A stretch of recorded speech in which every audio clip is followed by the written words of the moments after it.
how's it going today, everybody? My name is Will Tran with the Filmmaker's Code. Today we're talking about lighting. How do we light our scenes to make sure all of our shots look aesthetically pleasing? This lighting setup that we have right here is not the only way to light a scene, of course. This is just how we do it about 80% of the time. In the next couple of videos, we'll be talking about light shaping, light quantity/quality, color, working in natural light, and advanced techniques. But for now, let's get into a couple of tips before we get into the actual light placements. First, add depth. Remember, depth means cinematic. Have I said that enough yet? You should never have your back up against a wall because for one, your background won't be interesting, and two, you won't have any room to put lights behind you. Second, turn off any overhead lights. Make the room as dark as you can so you have as much control over the lighting as possible. Once you've done those two things, let's jump into the first light, which is the key light. The key light is the main light that illuminates your subject. It can be placed in a number of ways in order to give off certain looks, but in this case, we'll be placing the light 45 degrees to the left of the camera. The reason we do this is to add a drop shadow to the face, which accentuates the jawline,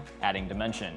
All right, moving on to the second light, which is the rim light / hair light / kick. This light is used to create what is known as the halo effect. It outlines the shape of your subject in order to create separation as it separates your subject from the background.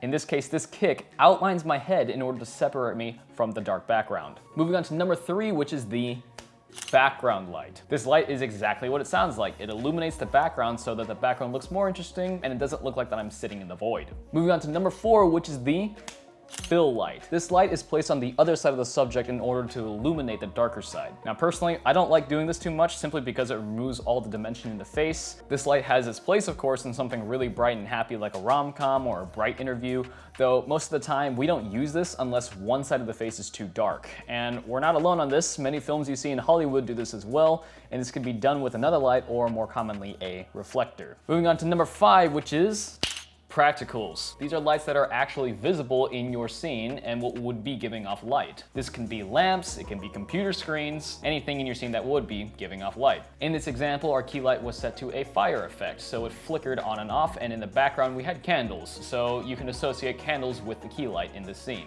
Now, in the next video of this section, we're going to be talking about light shaping. All right, this video is part of one of many in the lighting section of the Filmmaker's Code. If you want to get access to those, check out thefilmmakerscode.com. I'll see you there.